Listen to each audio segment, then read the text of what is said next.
महादेव को अगर एक शमी का पत्ता दशमी के दिन समर्पित कर दिया जाता है तो जिंदगी में कभी बेभव और धन की कमी नहीं आती। उसी तरह होती विजयदशमी पे हमारे यहाँ शमी के पत्र की बड़ी पूजन का महत्व है। 5 दशमी 5 शमी पूजन कर ली जाती है तो जो भी आपका द्रोही होता है वो आपसे दूर हो जाता है या आपसे स्नेह कर कर आपके करीब आ जाता है। 5 कोई सी भी दशमी पर शमी के वृक्ष के नीचे जाइए, घी का दीपक लगाइए, शुद्ध जल तांबे के पात्र में लेकर जाकर अर्पित करिए। पहले दीप जलाना, उसके बाद शमी के पौधे में जल डालना और पौधे उस वृक्ष के नीचे बैठकर जल चढ़ाकर वहीं पर एक चावल का दाना समर्पित कर कर बाबा से प्रार्थना करना कि बाबा मुझे बहुत कष्ट है, ये मेरा एक तकलीफ मुझे दे रहा है, बस आप मेरी तकलीफ को दूर करना। शिव की ऐसी कृपा होगी। कोई सी भी 5 दशमी आप चुन लीजिए, परंतु वो दशमी अमावस्या के पहले वाली नहीं होना चाहिए, वो पूर्णिमा के पहले वाली दशमी। ऐसी गाय का घृत थोड़ा सा हाथ में लगाकर, भले 1 चम्मच ना हो, 1 कटोरी ना हो, आधी चम्मच भी ना हो तो 2 आधी चम्मच ना हो तो 2 बूंद ना हो तो 1। अगर मेरा भोलेनाथ तुम्हारी नहीं सुन रहा है तो 1 लोटा जल, 1 दुर्वा और 1 बेलपत्र, ये 3 चीजें लेकर जाओ। जल जब चढ़ाओ तो पहले गणेश जी का स्थान, फिर तटी भाग, फिर शिवलिंग। समझ में आ गया? गणेश जी का स्थान, कटी भाग जलाधारी, फिर शिवलिंग। दुर्वा गणेश जी के स्थान पर समर्पित कर दो और बेलपत्री अशोक सुंदरी वाली जगह पर समर्पित कर दो। ये 3 चीजें अगर आप 2 हफ्ते में, 1 महीने में अगर एक बार भी अगर करते हो तो देवाधिदेव महादेव आपकी मन की कामना पूर्ण जरूर करते हैं। निश्चित मास दशमी तिथि को जो दीप दान करता है उसके घर में कभी संपदा की कमी नहीं आती है। के पत्ते को चाहे 21 हो, 11 हो, 51 हो, तिथि को उसको शहद में डुबोकर शंकर भगवान के शिवलिंग पर उसको श्रृंगार करो। केवल चढ़ाना नहीं है, जब शहद में डूब जाएगा तो वो चिपक जाएगा। शिव का श्रृंगार करो। क्या होगा इससे? तो लिंग पुराण कहती है, नर्मदा पुराण कहती है, शंकर का जब हम शमी के पत्ते को शहद में डुबोकर श्रृंगार करते हैं, शंकर कहते हैं इसने मेरा श्रृंगार करा है तो क्यों ना मैं भी इसका धन का श्रृंगार कर इसको कर से मुक्त कर दूं, तब कर जा चुका। मात्र दशमी की तिथि के लिए, केवल दशमी। चिड़चिड़ करता है, क्रोध करता है, गुस्सा करता है तो महाराज शंकर भगवान का, श्रंभेश्वर महादेव का नाम लेकर 31 बेलपत्र, जिस व्यक्ति को क्रोध आता है उस व्यक्ति का स्मरण कर कर आखा चावल मतलब सेगे चावल के साथ 1 बेलपत्र, 31 बेलपत्र कर कर शिव जी के शिवलिंग पर समर्पित करी जाती है। मात्र दशमी की तिथि के लिए, केवल दशमी, चाहे उजाला की हो चाहे अंधेरे की। कौन से महादेव का नाम लेना है? श्रंभेश्वर महादेव, शिव जी का एक। दशमी तिथि को बेलपत्र, 1 लोटा पानी, 1 जल का पात्र और उस 7 बेलपत्र में भी मध्य की बेलपत्र में बीच वाली पत्ती पर केसर का भाग घिस कर चंदन बनाकर उससे ओम लिखकर और दोनों जो पत्तियां हैं उस पर गणेश जी, रिद्धि सिद्धि और माता पार्वती जी का, कार्तिकेय जी का स्मरण कर कर उस पत्ती पर केसर चंदन की बिंदी लगाकर बाबा देवाधिदेव महादेव को अशोक सुंदरी की जगह पर समर्पित करी और उसी में से 1 बेलपत्र वापिस बाबा से लेकर आइए कि मेरा ये कार्य है बाबा और आपको करना है। लाखों के दुखड़े जो तू हर गया डमरू वाले, फिर मेरे दुखड़ों को देख कर क्यों डर गया डमरू वाले। बाबा तेरे भरोसे पर यह कार्य। शिव से निवेदन कर कर 1 बेलपत्र बाबा की वापिस लेकर आए, उसको संजो कर रखे। 1 लोटा जल, 1 जल का पात्र लीजिए, उस जल के पात्र को लेकर उसमें थोड़ा सा लाल चंदन डालकर बेलपत्री के वृक्ष के नीचे और देवाधिदेव महादेव को चढ़ाना प्रारंभ कर दीजिए। शिव को चढ़ाना थोड़ा सा जल, उसके बाद में 1 लोटा जल स्वच्छ फिर शिव जी को चढ़ाओ। प्रयास करो बेलपत्री मिले, बेलपत्री पर लाल चंदन 3 पत्तियों पर लगाकर लाल चंदन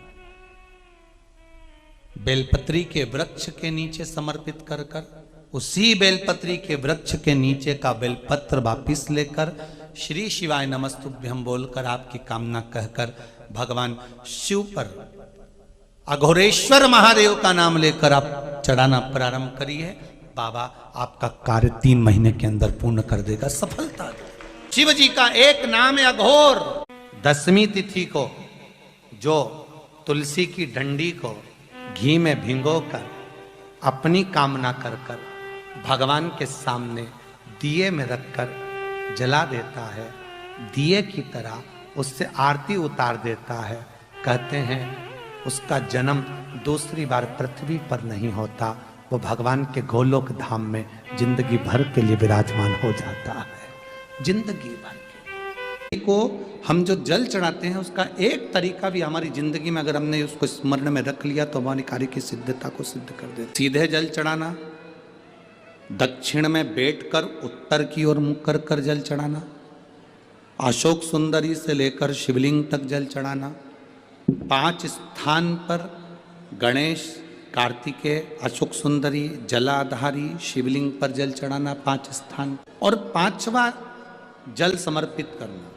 5वां शिव जी को 5 नंबर का जो जल आता है, जो जलाधारी है, ऊपर जिसमें पानी भरा रहता है और नीचे एक एक बूंद टपकता रहता है, जलाधारी में जल समर्पित कर कर उसी जल को बचाकर अशोक सुंदरी वाली जगह पर थोड़ा सा चढ़ाकर उसी में से जल शिवलिंग पर जब हम समर्पित करते हैं तो हम जिस कार्य के लिए जा रहे हैं वो कार्य सफल होता ही है। 2 माता ऐसी है, 2 जगत जननी ऐसी है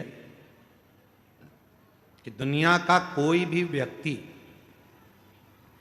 कितना भी टोना कर दे, चाहे दुनिया का कोई भी व्यक्ति कितनी भी विद्या कर दे, चाहे दुनिया का कोई भी तांत्रिक कोई विद्या करने वाला तुम्हारे ऊपर कितनी भी विद्या कर दे, 2 देवी ऐसी है जो उस टोना को, उस विद्या को पलट देती है।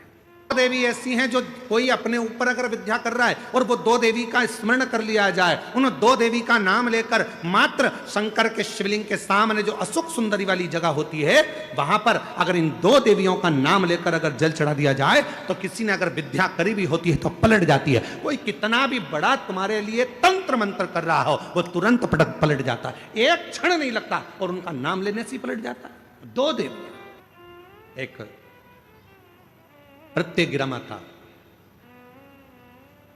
एक है प्रत्यग्री माता और दूसरी है दंतेश्वरी माता, जिसका काली पुराण में विशेष वर्णन लिखा। और दंतेश्वरी माता का स्मरण यहां तक अथर्व वेद में भी वर्णित किया गया प्रत्यग्री माता का। काली पुराण में तो है, देवी भागवत में भी है। ये जो 2 देवियां हैं, एक प्रत्यग्री माता और दूसरी जम के बोलो दंतेश्वरी माता। ये 2 माता ऐसी हैं, अगर भगवान शंकर का ये शिवलिंग है, ये जलाधारी है, माता पार्वती जी का हस्तकमल, और यहां सामने एक मोटी सी लाइन होती है अशोक सुंदरी का स्थान, इधर गणेश जी, इधर कार्तिकेय जी। जब हम दक्षिण में खड़े होकर, उत्तर में मुख कर कर यहां खड़े होकर जब हम शिवलिंग पर जल चढ़ाते हैं और अपने जल के पात्र को थोड़ा सा आगे बढ़ाकर हम इस स्थान पर, अशोक सुंदरी के स्थान पर, इस यहां खड़े होकर जल चढ़ाते समय इस स्थान पर अपने पानी के लोटे को आगे बढ़ाते हैं और जल को यहां गिराते हैं। प्रत्यग्री माता का नाम लेकर या मां दंतेश्वरी का नाम लेकर जब हम चढ़ाते हैं, आज दिन भर में अगर कोई ने भी हमारे ऊपर विद्या करी होती है वो 2 मिनट के अंदर वो कटकर गिर जाती है और कोई असर नहीं हो पाता। 2 मां, एक मां दंतेश्वरी, एक मां सुंदर लिखा है 10वीं तिथि को जो तुलसी की डंडी को घी में भिगोकर अपनी कामना कर कर भगवान के सामने दिए में रखकर जला देता है, दिए की तरह उससे आरती उतार देता है, कहते हैं उसका जन्म दूसरी बार पृथ्वी पर नहीं होता, वो भगवान के गोलोक धाम में जिंदगी भर के लिए विराजमान हो जाता है। जिंदगी भर के दीप की तरह।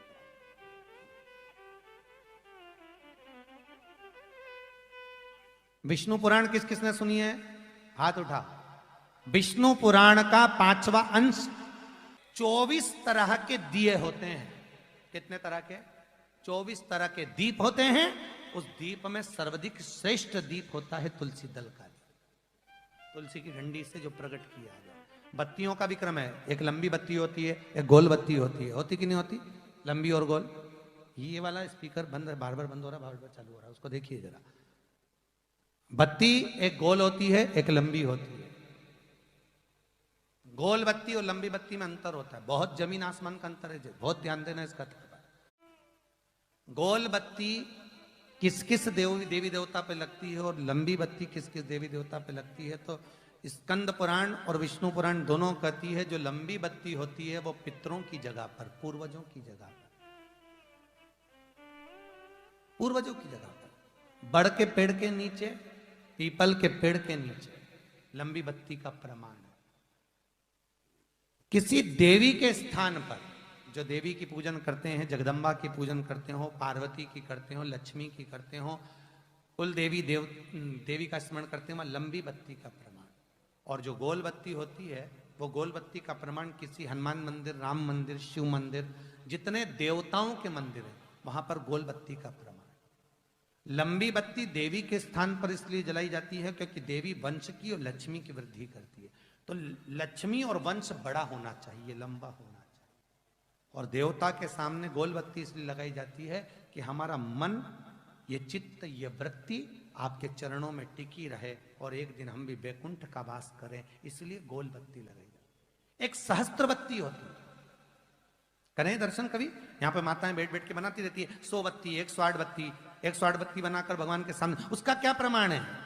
कौन से पुराण में लिखा है कि 108 और सहस्त्रावली बत्ती लगाई जाए?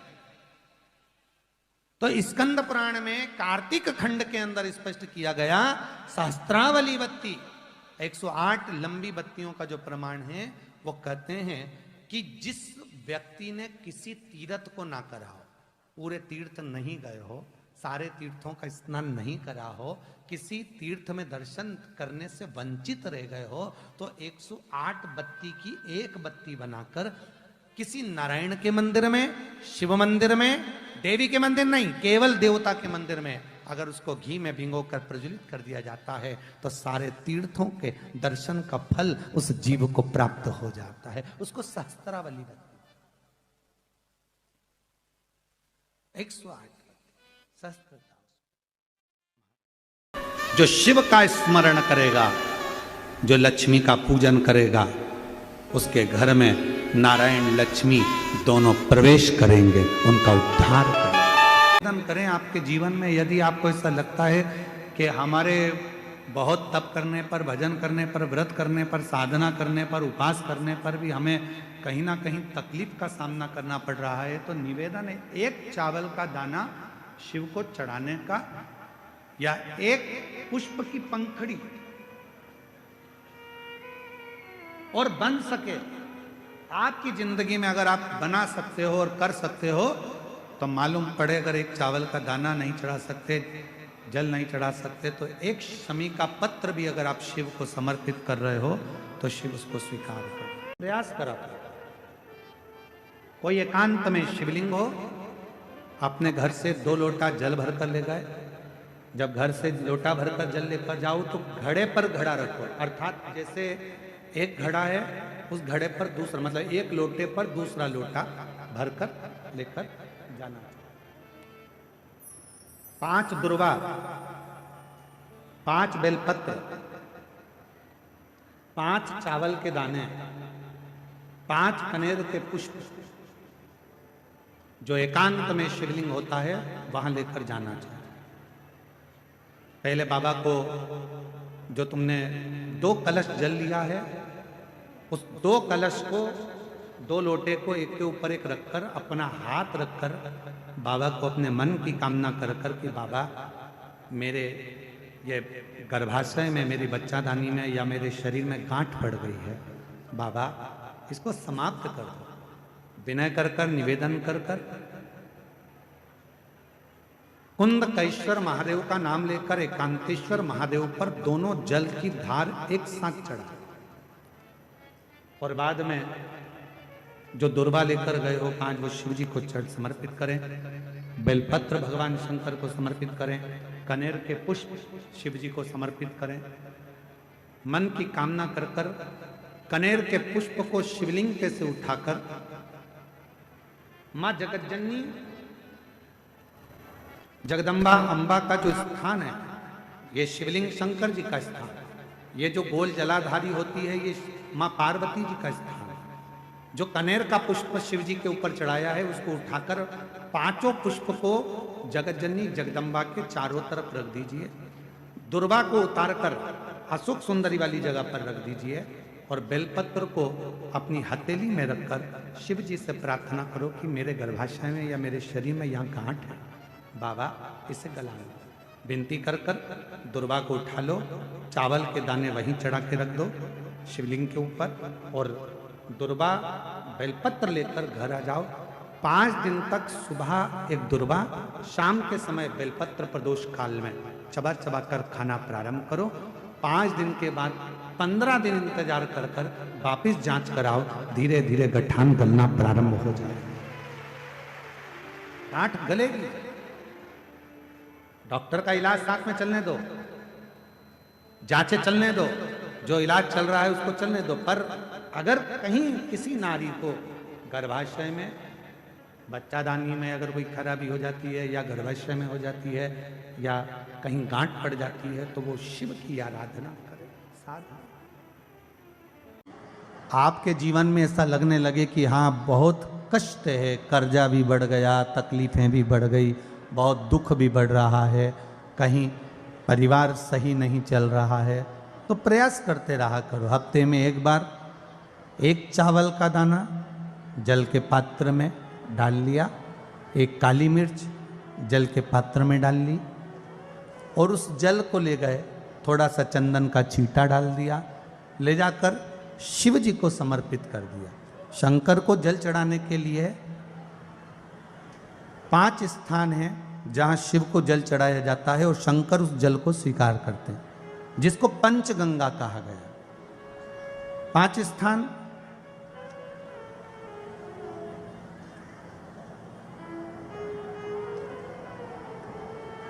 अच्छे से समझ लीजिएगा, जब भी शिव मंदिर में जाएं तो ये 5 स्थान शिव को जल चढ़ाने के लिए ये रखा है। शिवलिंग, गोल जलाधारी, ये चरण जहाँ से पानी नीचे की ओर जाता है। शंकर भगवान के 13 बच्चे हैं, 13 की 13 बच्चे, शिव जी का संपूर्ण परिवार, 33 कोटि देवता, 64 योगनियाँ, सब शिवलिंग के आसपास में। आप शंकर जी के मंदिर में जाकर ये कभी ना विचार करना कि पार्वती जी को ढूंढना पड़ेगा या गणेश जी को ढूंढना पड़ेगा या कार्तिकेय जी को ढूंढना पड़ेगा या भैरव को ढूंढना पड़ेगा। हमें शंकर के मंदिर में जाकर किसी देवता को ढूंढने की जरूरत नहीं है। जहां शंकर भगवान का शिवलिंग रखा हुआ है वो माता जी का हस्तकमल है, माता पार्वती जी का स्थान है। जहां शिवलिंग रखा है वो शंकर भगवान है। जहां जलाधारी है उस जलाधारी के पास में जहां पानी बहता है बीच में अशोक सुंदरी का स्थान है। जहां से पानी बह रहा है उसका राइट भाग वहां गणेश जी का स्थान है, लेफ्ट भाग कार्तिकेय जी का स्थान है। शंकर भगवान के ऊपर जो जल गिर रहा है वो शंकर भगवान की 5 लड़कियां, जया, विषहरा, शामलीबारी, दौतली, देव, ये शंकर जी की 5 बेटियां ऊपर हैं। जहां से पानी बहकर उस निकासी से, जहां नाली बनी रहती है, पानी जहां से निकलकर बाहर मंदिर के जा रहा है वो 33 कोटि देवताओं का स्थान है। इसलिए सारे मंदिरों की परिक्रमा हो सकती है पर शंकर जी के मंदिर की परिक्रमा नहीं करते, क्योंकि वो जल जो जा रहा है वो 33 कोटि देवताओं का स्थान है, उसको हम लांघ नहीं सकते। वो स्थान जल चढ़ाते समय आप इसका स्मरण रखें।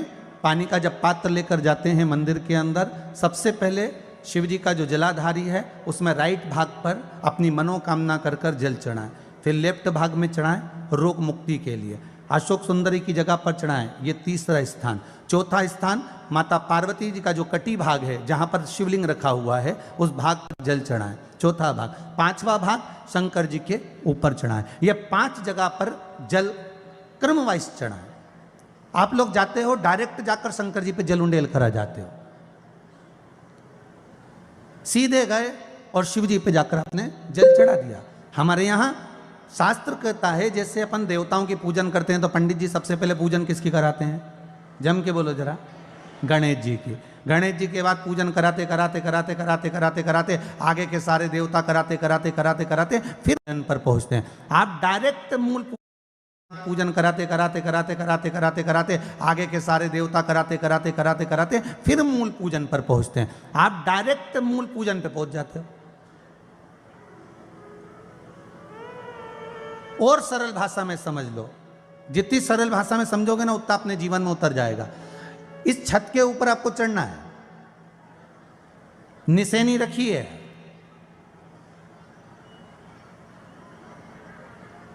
पाए लगे हुए हैं, आप कैसे चढ़ोगे?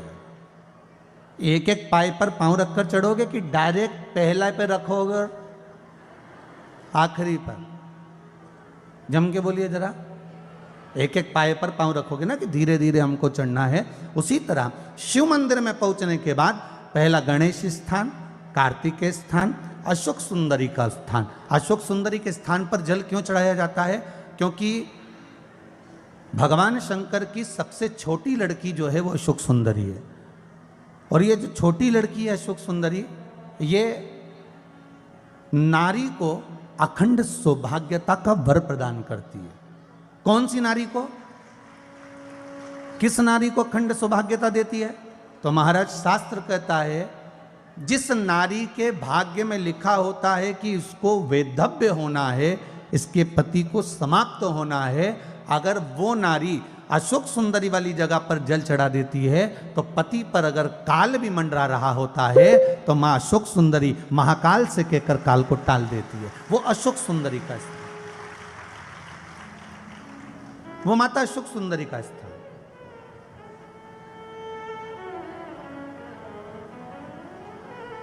जल चढ़ाने का एक नियम है। यहां जल चढ़ाया, फिर कार्तिकेय बाबा को चढ़ाया, फिर अशोक सुंदरी को चढ़ाया, फिर कटी भाग पर। ये कटी भाग बड़ा विशेष भाग है महाराज, बहुत बहुत ध्यान दीजिएगा। जिस पति और पत्नी में विवाद होकर अदालत तक बात पहुंच गई हो और तलाक तक की नौबत आ रही हो, महाराज उनको जोड़ने के लिए ये कटी भाग मूल होता है। कौन सा कटी भाग?